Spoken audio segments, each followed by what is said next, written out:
Good morning, Coatesville community and Red Raiders Nation. This is the Coaches Show with the Sports Rev right here on 610, the Seville Sports Network, your home for Coatesville High School varsity sports coverage.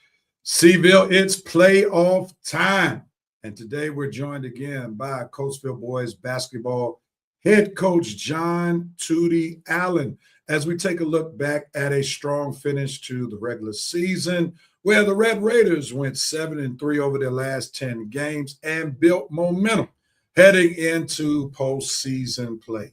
Before we break down the basketball, we'll also take a look behind the scenes at a unique uncle and nephew relationship between Coach Allen and senior basketball player Zeric Allen-Brown and how that bond shows itself on and off the court. Additionally, we'll show highlights from recent games and hear Coach Allen's perspective as the team's attention turns to today's Ches-Mont League playoff semifinal matchup, Coatesville versus Downingtown at Hollinger Fieldhouse on the campus of West Chester University. The Red Raiders have won the first two meetings against D West this season, but tonight's game is survive and advance to the Ches-Mont Championship game on this coming Tuesday night.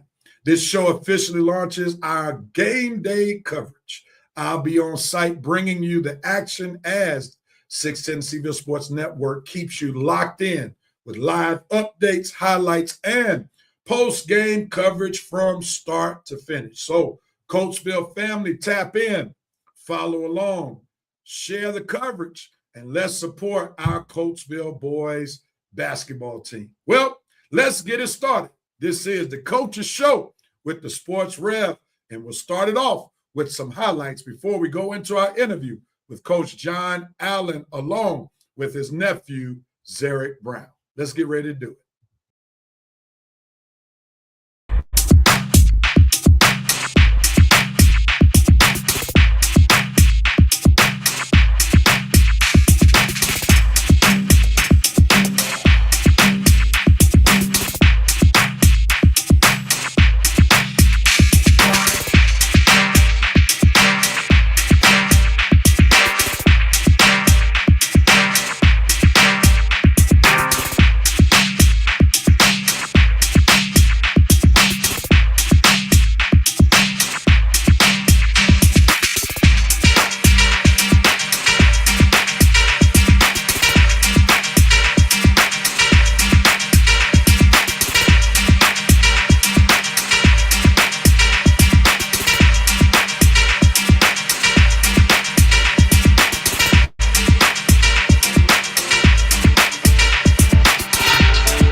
This is the Sports Rev with Coach John Tootie Allen, head coach of the Coatesville boys basketball team, along with senior Zeric Allen-Brown, who happens to be Coach Tootie's nephew.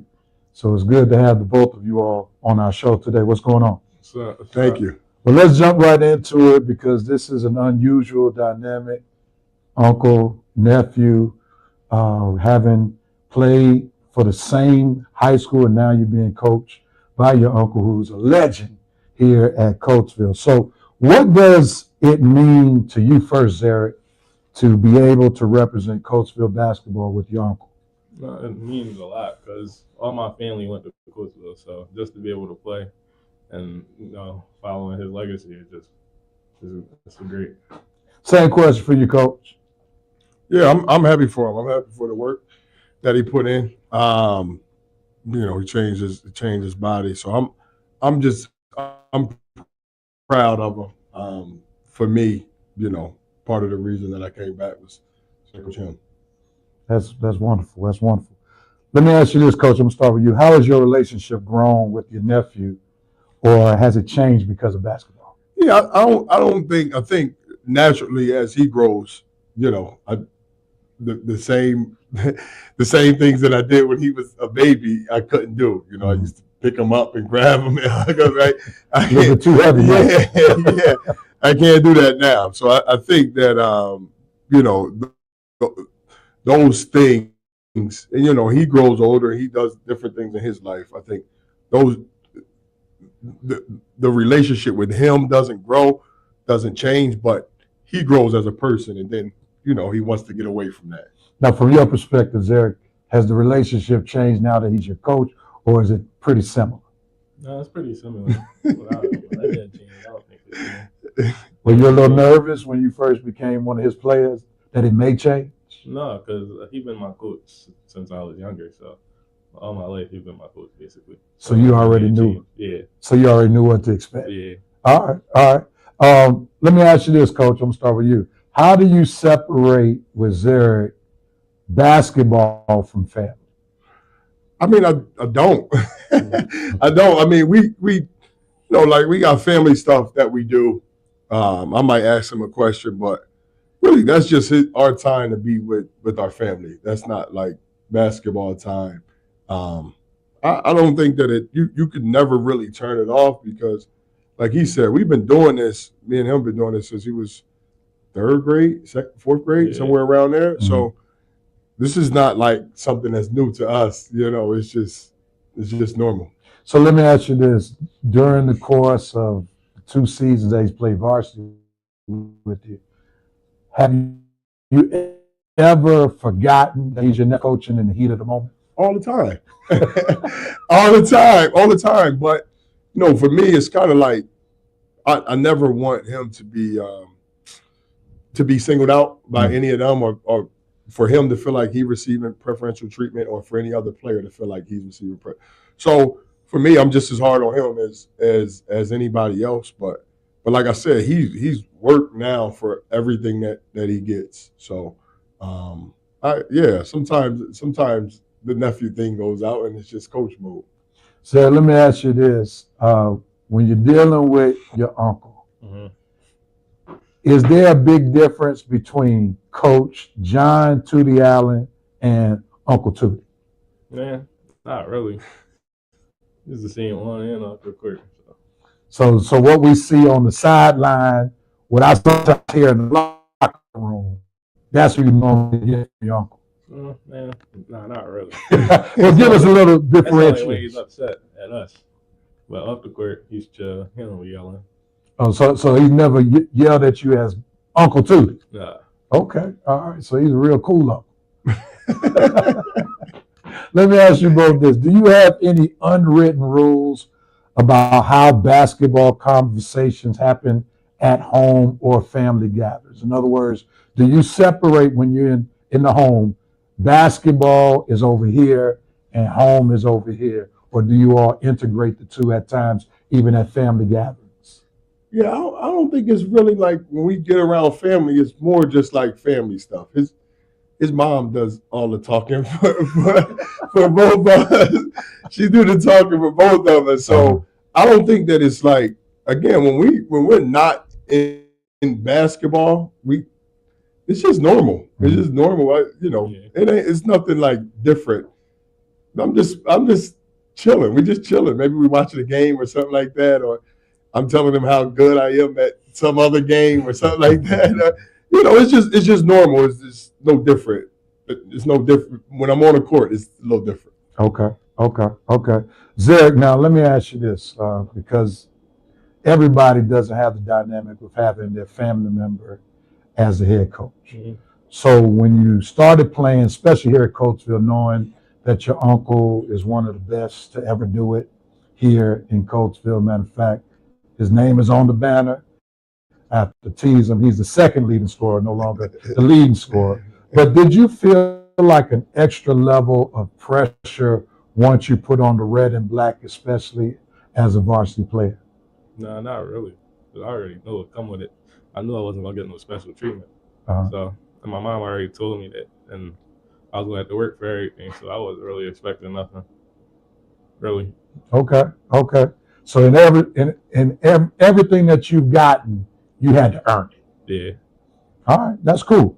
Now, Coach, let me ask you this. I want you to kind of evaluate your nephew as the player. Mm-hmm. What growth have you seen in Zeric from his early playing days to now as a senior? If you want to go all the way back to when you first coached him, since y'all have history from 3rd and 4th grade. Yeah, I think that I think back then he was bigger and he was like more of a point guard back then, right? So we used to have him dribble the ball a lot. He shot the ball a lot back then. So his shooting has always been there. The one thing I've seen him get better at over these last few years is his defense, right? And his will to play defense. I think the one thing that sticks out for me and has always stuck out to me is like how he encourages his teammates and how good of a teammate he's always been. I think if you go back and you ask anyone that played with him then and anybody that played with him now, you see him in a huddle, he breaks down a huddle. I think that everybody will say he's a good teammate. Okay. No matter what's going on with him, he's a good teammate. He's always cheering people on, yelling people, and we count on him to bring energy. So I think, for me, skill-wise, defense is better. His shooting has always been there. But I think just being a teammate will help him go far in life. All right, Zeric, think about your coach, or your uncle rather, in the form of a coach, all right? Mm-hmm. What has been the biggest lesson you've learned from playing under your uncle? Biggest lesson. I don't even know. The biggest lesson. But what are some things that he's taught you specifically when it comes to basketball? He taught me really mostly everything I know since he's been my coach. So just all the fundamentals and stuff he really taught me. So he's had the biggest hand in your development as a basketball player even before coming to Coatesville. Yeah, I think so. So in essence, you're saying he's the greatest coach you've ever had. Really the only one. For real. Okay, all right, that's fair. Let me ask you about your senior season, because this is it. Mm-hmm. This is your last rodeo now. And we had senior night. You were one who got one of the letters, and family came out, and then your mom and dad were both out. They were very proud of you. What has this senior season meant to you personally, knowing your uncle is leading the program? Oh, it's meant a lot. It just meant a lot to be around all these guys, get to spend my last senior season with the people that I enjoy playing with. But it's been good. I think so. Okay. Coach, you got a senior as a nephew now. What emotions come with watching Zeric finish his last high school year with you?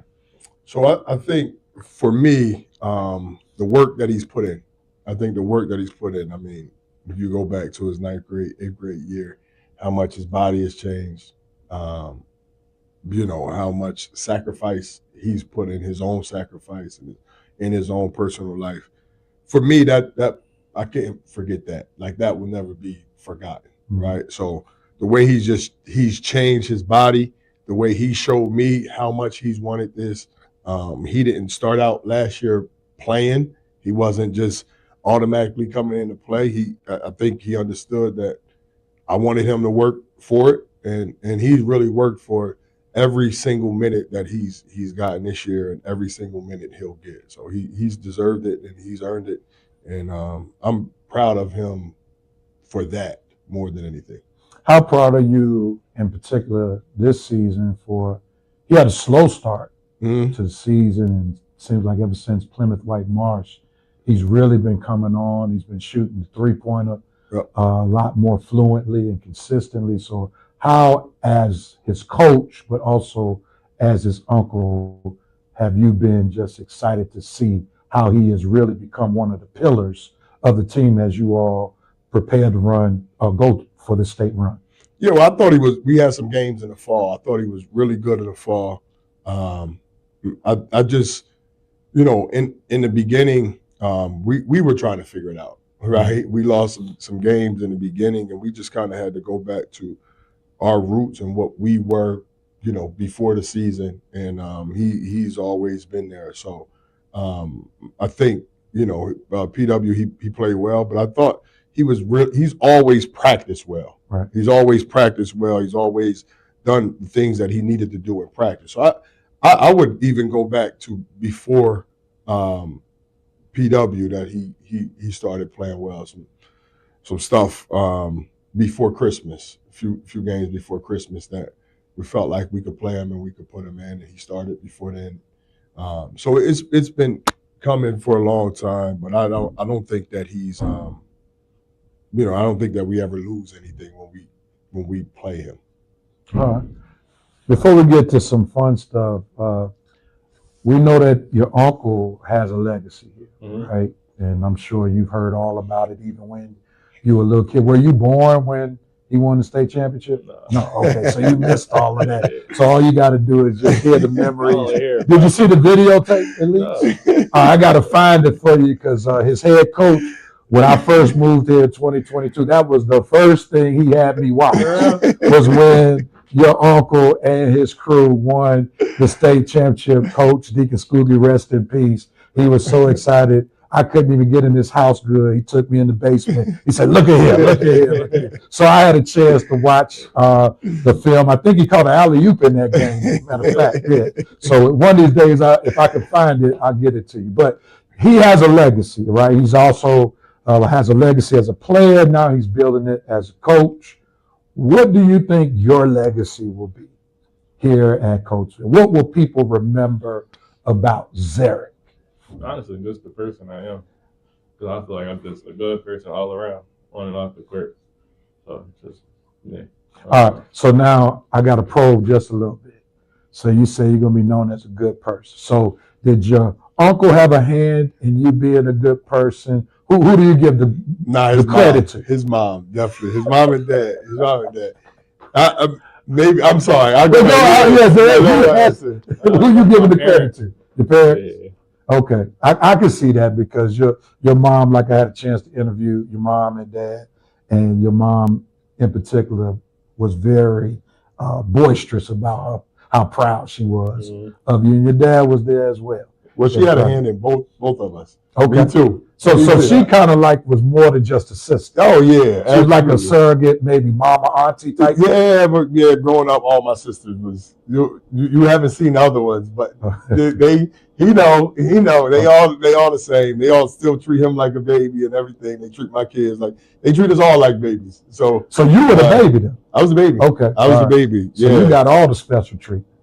Until they came along, I got other nephews that until they came along, I got some special treatment until they came along. But my sister, his mom, is always, all my sisters really have treated me like their baby, and still they try to. So, okay. Yeah. All right, let's get to a couple of fun questions, then we wrap it up. All right. What's your favorite? Watch this. Shared basketball memory together. I'm gonna ask you first, Zeric, then we'll go to Coach Tootie. What's your favorite shared basketball memory together? It was Bring the mic up. It was in 5th grade when we was at Delaware State and I hit the game winner for AAU. That was the game. Was it 3? Yeah. Okay. All right. You should have seen how you smiled when you thought about that memory. All right, Coach, your favorite. That's my favorite. That's my favorite. Yeah, that's my favorite. I couldn't believe he hit the shot. But really? Yeah. Baker. I got the video somewhere. I'll send it to you. Okay. Yeah, I got it. Yeah, what was the reaction like? Let's start with you because this is nephew and player. So you just said you weren't expecting them to hit it. So you normally don't get too excited on when your players do certain stuff because I got enough film to watch, right? But was it different when this happened? I think it was different for everybody. Everybody, all the parents, 5th grade, all the parents are there. They all went off. Everybody went off. So we all ran on the court, and I think it was more that he hit the shot that we was part of a team. So I think it was more that he hit the shot than anything else. Like, man, the shot went in. So it was crazy. I remember that like it was yesterday. Okay. All right. I'm gonna start with you, Coach. All right. We're gonna go 3 rounds with this. Yep. Your first word to describe your nephew. I think One word. Resilient. Resilient. All right. Resilient. Explain a little bit. I think that everything that he's had to go through in his life, I think the stuff that he's had to endure in his life, and the stuff that he's had to overcome to accomplish the things that he's accomplished, and he's going off to college, So I think those things, to just be here playing basketball for Coatesville, it didn't matter for who, right? Mm-hmm. Just to be here playing basketball, I think you had to show some resilience. He had to show a lot of resilience. All right, give me one word to describe your uncle, and then go ahead on and explain why you use that word. Honest. Honest. Yeah. Okay. I just think he's honest because he'll tell you what he doesn't like, and if it's wrong or not. He doesn't sugarcoat anything. He's straight up, and that's why he's just straight up with us as players. And that's why I don't know how to explain it. Oh no, you explained it well. Just You explained it well. Yeah. We overcome everything he be saying because we just know how he is, how honest he is. Now, does it We get a little? appreciate it. Does it get a little nerve-wracking because of how honest he is, especially when you watch game film? Nah, not to me, because I'm used to it. I've been seeing him yell at people for the past 4 years, and they got it bad. So I wasn't I'm not worried about how he be yelling now because he kind of calmed it down a little bit. Okay, so now that he's a more seasoned coach, he's starting to calm it down just a little bit. Because when you're that young coach, you just let it all hang out. But now that he's seasoned and accomplished, he's kind of mellowed out a little bit. Yeah. Give me another word to describe your uncle. Intense. Intense. Why you use that word? Intense. I just use intense because he loves to be intense. He wants us to be intense on the court. He wants practice to be intense. And he's always locked in. And he always wants us to be locked in. Okay, now he's not intense like he used to tell me about Coach Scoogie, where Coach Scoogie would throw stuff. He broke a bone in his body being intense. He's not that intense. Last year, I remember. Bring the mic up just a little bit. Last year, we was in New Jersey. We lost. No, we wasn't. We was losing. It was halftime, and it's probably the maddest I've seen him. And he came in there, threw the chair at the wall, and broke it. It was a whole test. So I don't know if you remember this, Coach, or not, because it may predate you. So he channeled his inner Bobby Knight from Indiana University. Handled it. Threw it with one hand at the wall. Were you surprised? Yeah. So you didn't know who that was because you had not sat before, huh? He came in there looking for something, bro. He did. So Coach, come on, explain yourself. What happened for you to just kind of act out a coaching character for that one time? I don't know if it was out of character. I think that was it. Well, he said he'll never seen you throw nothing like that. Yeah, that was just the first time he's seen it. Okay. You know what, man? I hate to lose in a certain type of way. I tell these guys, I hate to lose. Like, if we lose, and we lose, but I hate to be punked. I hate to be, out physical, out tough, all that stuff. I don't like that because, we portray what we are. Right. We on the court, we have to be tough. We have to be intense. So I don't like when teams do that to us. I got you. And that's what was happening. That's what was happening. Yeah, that's what was happening. All right. One more time for you, Coach. One word to describe Zeric beyond resilient. I think a hard worker.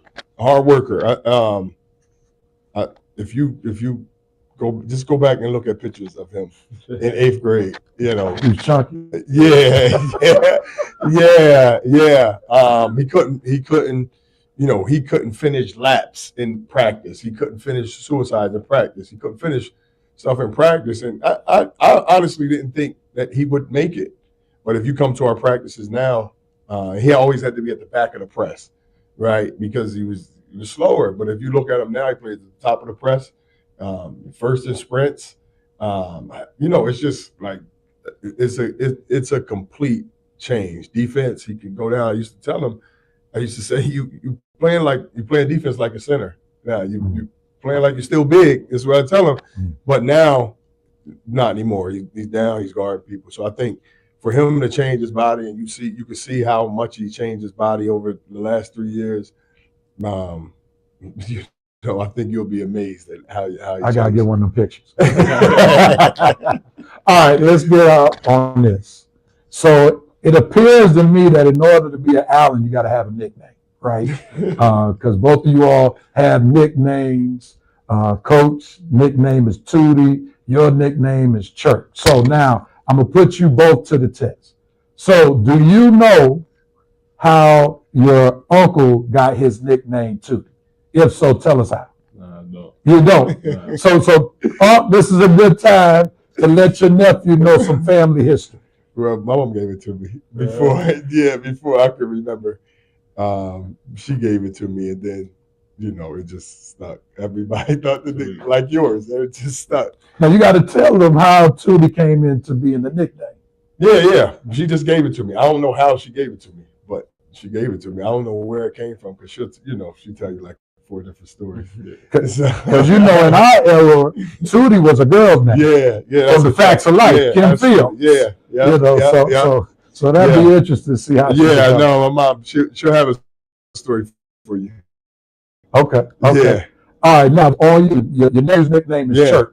Are you familiar how you got the nickname? I am. I remember my sister was pregnant, and my other nephew, we was kind of deciding everything, his name, everything. I think my sister might have had his name already, but just decided a nickname. And my other nephew, she kind of babied him and let him do whatever he wanted. How much older is Samir than you?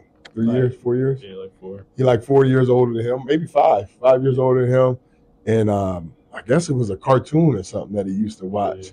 Yeah. And he said, I wanted his nickname to be Turkey. And I was like, and she told me, I was like, what? That don't make any sense. And since that day, she let it stuck. It stuck. And now I was surprised that, the first time you get around your friends and all that stuff, and, call him Zeric, call him his name. But I was surprised at how over the years that it stuck. It stuck with him. And now everybody, teachers, everybody just call him Church. Yeah. So was there a time where you struggled with the nickname Church? If so, when did that change? Or you just always embraced it? No, I always embraced it. Everybody called me that since I was younger. How old were you when you first got called Church? Well, when he named me. like when he was When you came out the womb. Yeah. So you already knew, besides Zeric, your nickname was going to be Church. Yeah. All right, that's dope. Well, man, let me say thank you to you both for having this family moment, allowing me to peek in to the family. And, of course, we're hoping the best for you, Zeric, as you finish up this senior year. Thank you. All right, man.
This is Sports Rev Coach John Tootie Allen continuing our interview on this coach's show.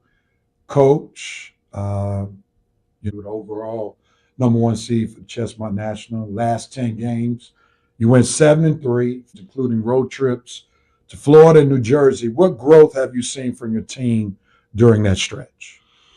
I think the bonding, we talked about it before on the last show. I think the coming together and our team coming together and us communicating and us just really enjoying being around each other has helped us on the court. You've seen in one of the games, the Downingtown game, we were down. We were down big in the fourth quarter, 12 points. Right. And, we came back. And I don't think that happens early in the year. I don't think it happens without the bonding and the coming together of this group. Playing high-level competition outside of Pennsylvania often tests the team differently. How did those out-of-state games prepare your players for postseason basketball? Those games were tough. Those games are tough. I mean, they're tough. They're physical. Referees are officiating different.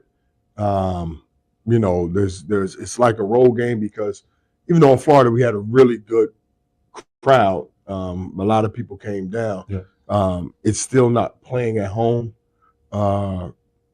I think all those factors, every factor, and to come out with wins in these games, or win in Florida, a loss on the road, like it tests you, it sharpens you, it strengthens you, and it teaches you. I think that's what it's kind of taught me. It's just like our team is, we can be tough when we need to be tough. It's my job to bring it out of them. What did you learn about your team and their togetherness, particularly after the first loss or the loss you had in Florida, right? You lose, you typically after a game go back to your respective homes and come back to practice, but you're on the road now. Mm-hmm. So you got to see each other, live with each other, eat with each other to a certain degree, and then you all come back the next day and win a big victory. What did you learn about your team? I think that in dealing with teenagers, right, like being a parent has helped me. I've coached for a while now with AAU and stuff, but being a parent has helped me. The last thing you want to do is spend 3 miserable days with each other, especially when you have another game, right? And you have to look to the next game, and that's what we did. We went and ate together, which was awesome. We watched video together. We had a team meeting. We were up until I think 1 o'clock together, talking about what we want our season to look like. Some of the leaders spoke up. Like all of this stuff happened, and it was like our loss never happened. The next day, we were just completely focused on winning the game, and you can see that in how we came out the next day. So a lot of credit goes to our coaches and the players, man, at 16, 17, 18 years old.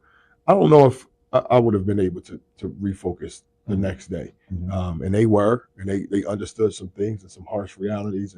And I understood some things and some harsh realities. And we just moved forward and we got the win. The regular season is now officially over. You finish the regular season 17-5. When it comes to your regular season, what are you most impressed about when it comes to you and your team? Honestly, 17-5 is much better than I thought. Really? When I looked at the schedule, I thought, like, what did we do? You know, like, what did we do? Is this too much for us? But as you start playing, you realize, wait, we got guys, we can go. Like, we should have had one in New York. Right. We 1 rebound away from getting in overtime. And 1 rebound in regulation, and then we went to overtime. Yeah. So like we 1 rebound away. So our record should have been better. Right. But I think just you look at 17-5, man, and we've been to I think 6 different states. We played in like 5 different states. We take everybody's best around here, and we take everybody's best when we're out of state. Right.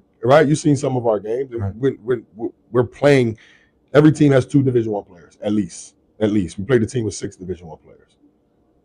This is not normal. We're a public school of just Coatesville kids. Right. and we're competing on this stage. And to only have 5 losses and watch those kids compete every time, honestly, is the most impressive thing.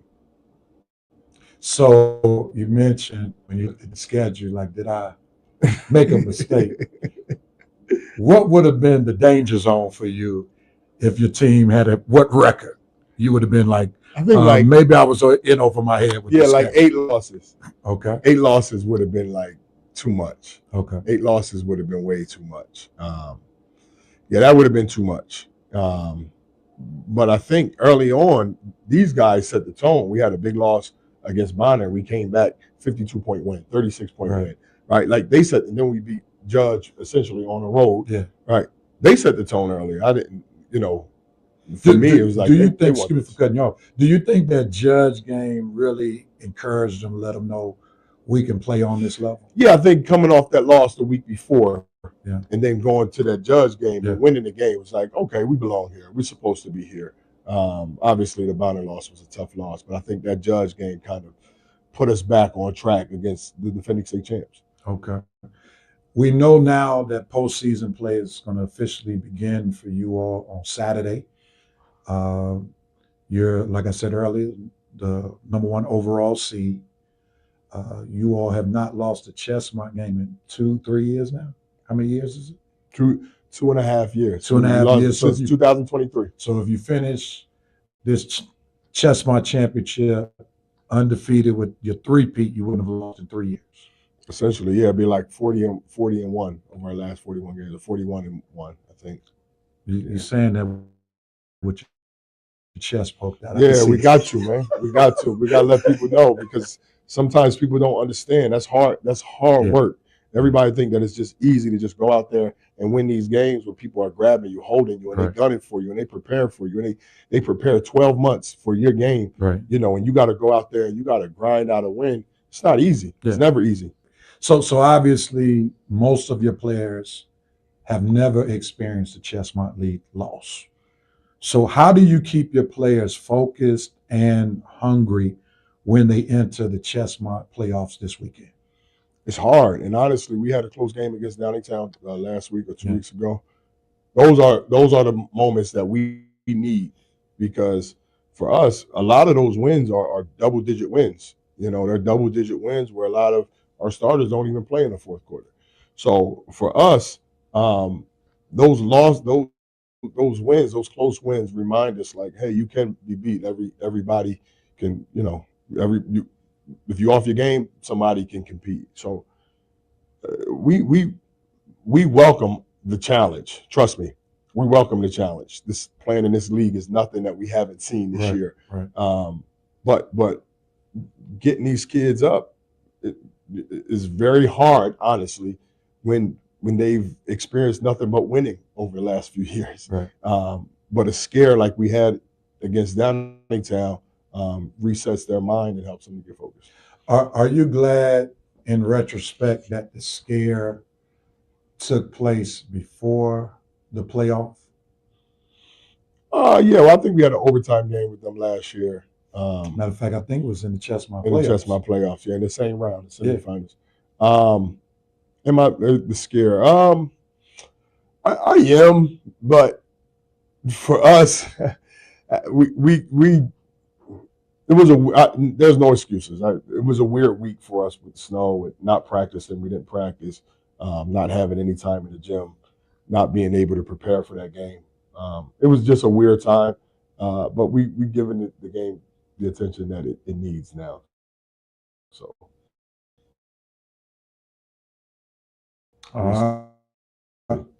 play basketball, execution, and discipline. What specific have been in practice over these past few days? Fundamentals, just fundamentals. We reiterating some stuff. We working on our fundamentals, working on the stuff that we do. Everybody knows what we want to do. We want to score. We want to play fast. We average 74.5 points a game in 32 minutes. It's not normal. We've scored 100 points this year. We've scored, I think, in the 80s twice, maybe. We want to score. We want to score. So we put an emphasis on that. And obviously, we want to get our guys the ball. There's no secret who our guys are.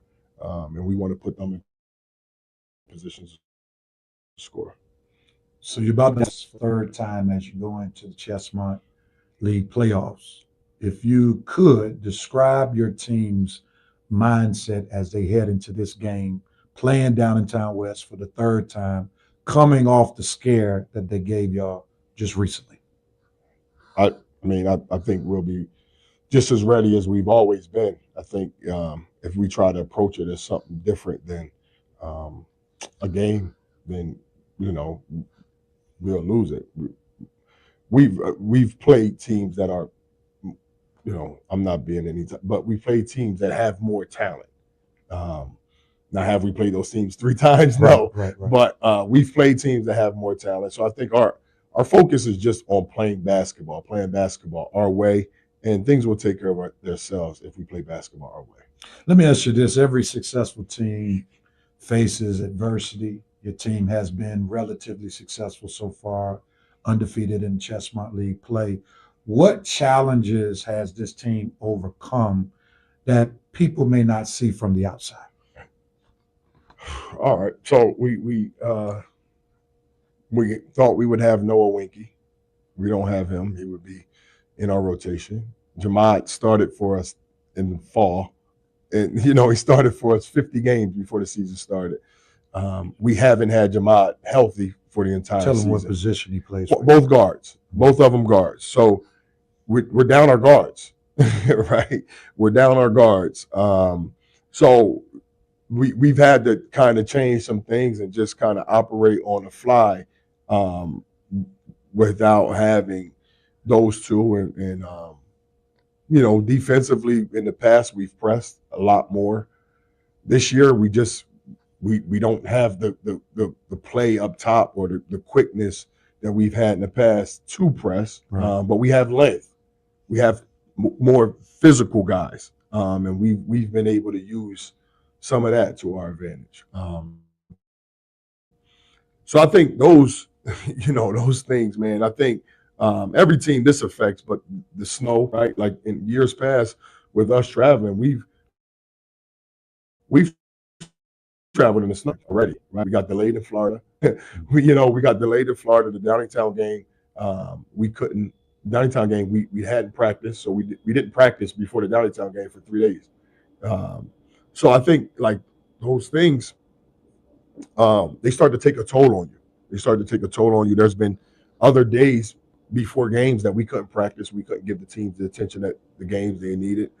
And we've still been able to come out on top, and we've been able to fight through all that. So, man, these guys, they never seem to amaze me in what it is that they do and how they fight through things. Nice. Let's talk program and community pride as we start winding this conversation down. As you know, Coatesville basketball has a proud tradition. It preceded you as a player. Yep. And you're continuing that legacy. How do you balance honoring that legacy while allowing this particular team to create its own story? Well, I think if you win, then you create the legacy, right? And that's kind of just what we're focused on. Winning the right way, producing good kids that go to college. For me, when we do lose, we lose, but we're sending kids to college. I'm on the phone today trying to figure out, Jonas's situation, trying to figure out Larry's situation, my nephew's situation, Chris, I've already talked to him about his situation, and then Elijah, his situation. So our seniors are going into college. What's next for them, will be great. And one day they can come back and maybe coach. Maybe they can take my spot, but like for me, that's the legacy. That's the tradition, right? We're winning. We're winning 17-5. That doesn't come easy. We've already taken care of that part. Of course, we want trophies to follow. Right. But what happens next for these guys after we win trophies? And that's what I'm working on, and that's the legacy and tradition that I want to look at, just like Skug looked at for me. You kind of hinted at the next question I want to ask, because you started talking about, in particular, your seniors and life after Coatesville basketball, which for many of them, for all of them really, will happen in the next 4 or 5 months. So let me ask you a question. What lessons beyond basketball do you hope your players take from competing in big moments like they have during the course of the season and like they will in the playoffs? In life, there's no excuses. You just got to get it done. Whatever it is, you just got to get it done. And those guys have been with me. They've been able to understand that, especially talking a little bit about the challenges this year. Mm-hmm. But you just got to get it done. You just got to get it done in life. No matter what the challenge is, you got to take that challenge and face it head on and just go with it. Go with it. Be a good person through it. Be yourself through it. But take that challenge on. Life is going to knock you down sometimes. You got to get back up and hold your head high and go on about your business. And that's what I want all of these kids to take away. That's what I want every kid that's graduated before. We ain't making excuses. We don't make excuses. We become successful without making excuses. And it's not going to be easy. Right. We're going to face those challenges, and it's not going to be easy. And that's what I want them to understand. Help us understand your mindset and what you just said. Where did you develop that mentality that you've been able to pass on to your team? I'm from Coatesville, man. I'm from Coatesville, where it's from the Avenue, and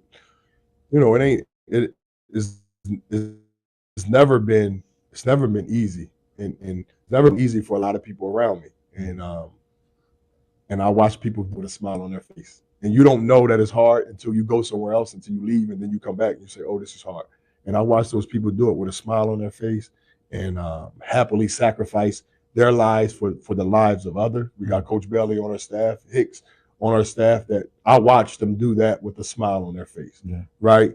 And people can't understand the work that they put in behind the scenes for somebody like me to be successful on another level, right? So that's where it comes from. Just watching these people like Hicks and Coach Bailey growing up, my parents, my family, just do the hard stuff with a smile on their face and get knocked down.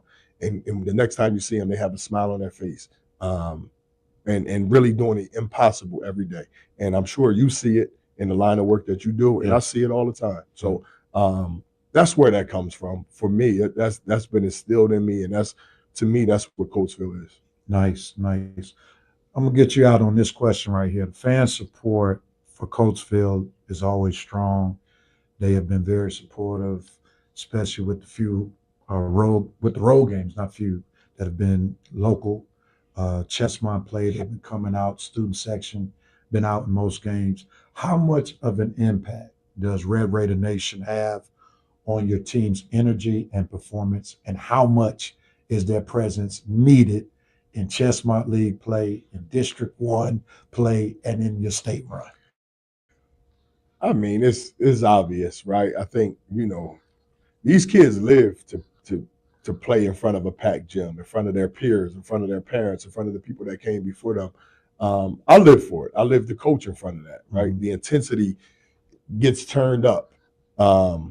So Coatesville itself is, the community is the single most important thing for us to accomplish our goals. We go to other places, we see the other schools' community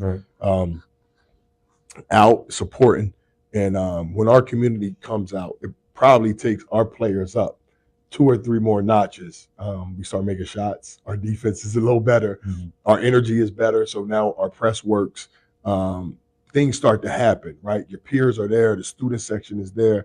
Everybody is there. Oh, it's just the best feeling in the world. And I think you go through everything in the off season, the grind, the running the hills, the lifting weights, the blood, the tears, whatever it is, for those few moments in front of the whole community, entire community, where they cheering you on, and you can not only hear them, but you can feel it. And I think that's what we need from everybody. Do you feel like this year there's been maybe an extra energy in the fandom that you haven't experienced since you've been coaching, especially since, you have a highly touted player, nationally ranked player in Colton Hiller, plus, your team has had more exposure than it's had since you've been the head coach with all of the teams that you all played out of state? Yeah, I think these, and I've had, this is my 4th year, right? In my first 2 years, we had like every year we've had grinders, man. We've had, you know, 2 dudes within 80 something games from the spring all the way to the end of March, right? From in a year, 12-month period, we playing 70 games and, you know, losing 7. You know what I mean? Like, dudes just grinders, man. I can name some names, man, but like Dior and them guys, man, Marquise, Dior, Jeremiah, Christian Proctor. I could go on and on. I know Amon folks, like Armand Shockley, Will folks, like, man, them dudes was just grinders. So yeah, it's more eyes on us, but I think those guys are the guys that won the fans. They won the fans. They set up this year. They were the foundation for whatever is happening now. All the glitz and the glamour that's happening now. Those Zori Harris is another one. Like, those guys were the foundation for that. They were the foundation. They put in the work. They were at 6 o'clock in the morning practices on a game day. You know what I mean? Right. Like, those guys are the foundation. So I think maybe there's more eyes, but for me, those guys are the grinders and the foundation of everything, and that won't go away. So in other words, they were the ones that brought Coatesville basketball back. Absolutely. Whoever it was, those guys, for me, my first year, my second year, like that could never be replicated, no matter how far we go, because there was nothing in sight. They hadn't been successful, and there was nothing in sight. They were just working, and it was just blind trust in me. And here we are today. I'm going to give you 2 bonus questions, then we'll call it a day. How has social media changed the mindsets of players?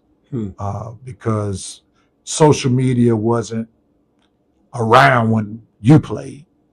Then when you first started coaching, you wouldn't see highlights right on Instagram or Facebook, like in real time or even right after the game. Yep. So how has social media changed the game, and how do you as a coach try to manage your players from maybe getting too excited or get too overhyped about different plays or different recognition that they may get from various social media outlets? Well, honestly, I think it's helped us. It's helped us. We embrace the increased social media presence. Okay. We want our guys to have the maximum exposure. We want our guys to go to college. If it's bringing college coaches here, if it's bringing more eyes to us, more exposure to our guys, we want it. We want it all. And obviously, I'm the one that has to keep us focused and keep us humble and keep us down to earth. And when you talk to our kids, you'll see that humbleness, right? But social media has changed our team for the better. It's done wonders for our team, and you got to come ready to play because we put ourselves out there. We embrace the hype. We embrace everything that's going on. But yes, it's helped us. We want the maximum exposure for our guys. That's what we strive for. I wonder if part of why you embrace it is because Coatesville in itself is a smaller area. So with the social media, it's expanding the eyes, the reach of your players. Is that part of the reason? Yeah. I mean, we have coaches recruiting our guys from all over. So a part of that is because of social media. I communicate with coaches on social media. I communicate with other media outlets on social media. All the guys that do the rankings and all that stuff, we communicate on social media. So for us, it helps us. We embrace it. Last question for you. Postseason plays here. No more playing games. Yep. You got Ches-Mont League this coming weekend going in to next week. Then you have District 1 play to kind of balance out the rest of this month. Then you get the states. What would make this playoff run a huge success? in your opinion? I know it may come down to championships or whatever, but from a more wider perspective, Yeah. what would make this playoff run a huge success for Coatesville basketball? I think for us, obviously, we want to win it all. Right. We want to win it all, but we want to start with something that we've never done. We haven't done in a long time. Sorry. And that's winning the districts, right? So we want to win the Ches-Mont. We want to win the districts. We want to just take it one championship, one competition at a time. I think for me, the success, and not even ultimate success, but just success, is winning the state championship. The state championship is there for us to win, right? And I'm sure other teams feel that way, but for us, it's there for us to win. So to win the state championship is thus the success, the rousing success. And I think, to win the districts, this group, this team hasn't been there. And I've really been coaching a lot of these guys, like my nephews, like since 4th grade, right? So for us to win the district, to take that next step, I think that will propel us to winning the state championship. I got to give you this bonus question, and like a good preacher, we always say we're going to close, but we have about 3 different. No, it's okay. So let me ask you this. Does it ever weigh on you to want to win the state championship in Coatesville, not only as a player, but as a coach? Like, do you really think about that a whole lot, to be the first person in Coatesville history when it comes to basketball to win a state championship as a player and as a coach? No. Okay. No, I don't. That doesn't affect me. What I did as a player, it was with my brothers. Okay. You know what I mean? It was with the people I grew up with. This is different. This is kids that I've given everything to. They've given everything to me. I would love to win it for them. Okay. Right. My accolades, it's whatever. My record is whatever. That's why we play the schedule that we play. I don't really care about the record. I want to win the state championship because I know how that felt, and I want that for them. So that's. No, I don't think about that as winning as a player and as a coach. I think about. I want y'all to feel what I felt that night, and I'm gonna give you everything that I got so you can feel that. And they embrace it, and they give me everything that they got so that they can feel it. That's a wonderful answer. Well, we want to thank Coach John Tootie Allen for his time on this Coaches Show. We're looking forward to seeing the end result of what the team will do as they go into this playoff run. We're looking forward to seeing the city of Coatesville cheering the Coatesville boys basketball team on. And until the next time, we look forward to seeing you again for another Coaches Show, hopefully as the Ches-Mont League champions, as well as District 1 champions. And we'll see if we'll get another show in before the state tournament. Peace and love to the Coatesville family. Thank you so much again, Coach John Tootie Allen. Also, we want to thank his nephew, Zeric Allen-Brown, also known as Church. Peace and love, everybody. Thank you.